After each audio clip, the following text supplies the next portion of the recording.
Someone you love will die one day, you know this, and when it happens, you'll feel something strange, something that says, do something, mark this moment, don't just walk away. You probably think that feeling comes from your culture, your religion, your family. It doesn't. That feeling is ancient, older than language, older than civilization, maybe older than humans themselves. And what ancient people actually did when someone died will change how you see yourself completely, because somewhere between 100,000 and 300,000 years ago, a human being died. Not a king, not a warrior, not someone whose name survived history, just an ordinary person, a mother, a brother, a friend. And for the first time, the people around them faced a question that would eventually change humanity forever. What do you do with someone you love when they're no longer alive? Today, the answer seems obvious. We hold funerals, we bury bodies, we build graves, we gather family and friends, we mourn. But none of these things are natural. No animal teaches its children how to hold a funeral. No species writes prayers for the dead. No species builds cemeteries. At some point in history, humans invented all of it. And that's where the mystery begins. Because death is one of the oldest experiences in human history. Every generation has watched people die. Every family has lost someone. For most of our existence, nobody wrote down what happened next. There were no books, no records, no religions as we know them today, only small groups of humans living in a dangerous world, trying to understand something that made no sense at all. One moment, a person was there. The next moment, they weren't. The body remained. The face remained. The hands remained. Everything looked the same. And yet, something essential had vanished. Something invisible. Something impossible to explain.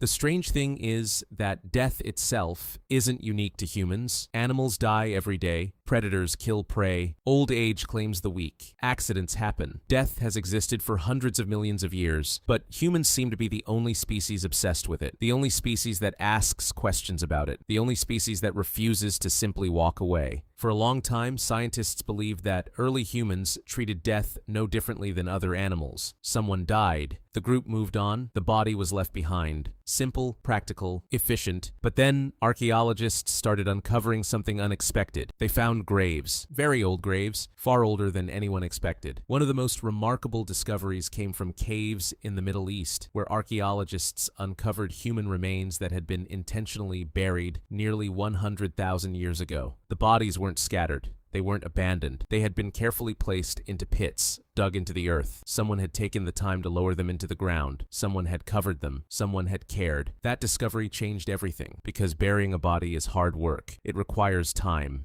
energy, tools, and most importantly, intention. Which raises a remarkable question. Why would ancient humans spend precious resources on someone who could no longer contribute to the group? From a purely survival perspective, it makes no sense. A hunter-gatherer band struggling to find food shouldn't waste hours digging graves. Every minute spent burying the dead was a minute not spent hunting, gathering, or protecting the group. And yet they did it anyway. Again and again, across different continents, across thousands of years. The deeper archaeologists looked, the stranger the evidence became. Some graves contained tools, others contained animal bones, some contained ornaments made from shells and teeth, and in several ancient burials the dead had been covered with red ochre, a pigment that people carried from miles away and carefully spread over the body. Nobody knows exactly why. Perhaps it symbolized blood, perhaps it symbolized life, perhaps it represented rebirth, or perhaps it meant something we can no longer understand. But one thing became clear. These weren't simple disposals of bodies. They were rituals. The dead were being treated differently, as if they still mattered, as if something about them remained even after death. And that's where the mystery takes an even stranger turn, because around this same period, humans began doing something else that no other animal appears to do. They started imagining things that didn't physically exist. They painted creatures that had never been seen. They told stories. They created myths. They believed in invisible forces. In other words, they developed imagination. And once you can imagine things that aren't physically present, a new possibility appears. Maybe the dead aren't completely gone. Maybe they're somewhere else. Maybe death isn't an ending. Maybe it's a transition. We don't know who first had that thought. We don't know where it happened. We don't know when it happened. But archaeologists believe it may have been one of the most important ideas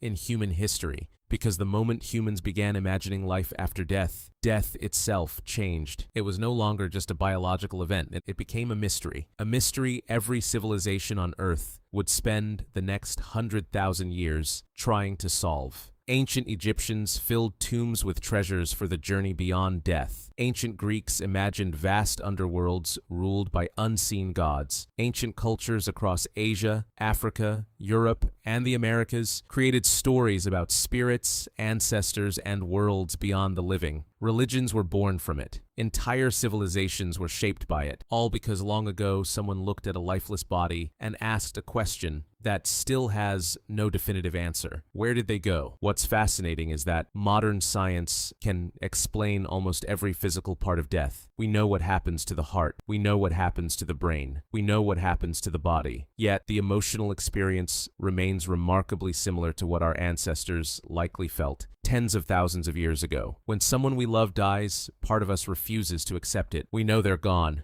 Yet we still expect to see them. We still think about calling them. We still hear their voice in our minds. We still imagine them walking through the door. It's as if the brain struggles to update its understanding of reality. And perhaps that's exactly what happened to the first humans. Perhaps the first funeral wasn't born from religion. Perhaps it wasn't born from culture. Perhaps it was born from grief. Because grief creates a problem the human mind has never fully solved. How do you accept the disappearance of someone who was once part of your world? How do you understand a person who exists in memory but no longer exists in reality? Maybe that's why humans buried their dead. Maybe that's why they decorated graves. Maybe that's why they told stories. Maybe that's why they imagined an afterlife. Not because they knew what happened after death, but because they couldn't bear the possibility that nothing happened at all. And in that sense, the first funeral may have been one of the most important moments in human history. Not because it honored the dead, but because it revealed something extraordinary about the living. For the first time, humans were thinking beyond survival, beyond food, beyond shelter, beyond the immediate present. They were asking questions about things they couldn't see. They were imagining worlds that might exist beyond the physical one. And once a species begins imagining worlds it cannot see, it becomes something entirely new. In many ways, humanity may not have been born beside a fire or through the invention of tools. It may have been born beside a grave, because the moment our ancestors stopped asking what happened to the body and started asking what happened to the person, they crossed a threshold no other known species ever has. The first grave was more than a hole in the ground. It was evidence of something revolutionary: compassion, imagination, hope, the belief that a human life meant something even after it ended. And tens of thousands of years later, despite all of our science, technology, and knowledge, we're still asking the same question our ancestors asked when they stood beside that first burial. What happens when someone we love is no longer here? The answer remains one of humanity's oldest mysteries, and perhaps the fact that we're still searching for it tells us more about what it means to be human than any answer ever could. And before you go, I want to leave you with the same question our ancestors may have asked beside the very first grave. What do you think happens when someone we love is no longer here? Let me know in the comments. And if you're fascinated by the hidden stories that shaped humanity, subscribe for more.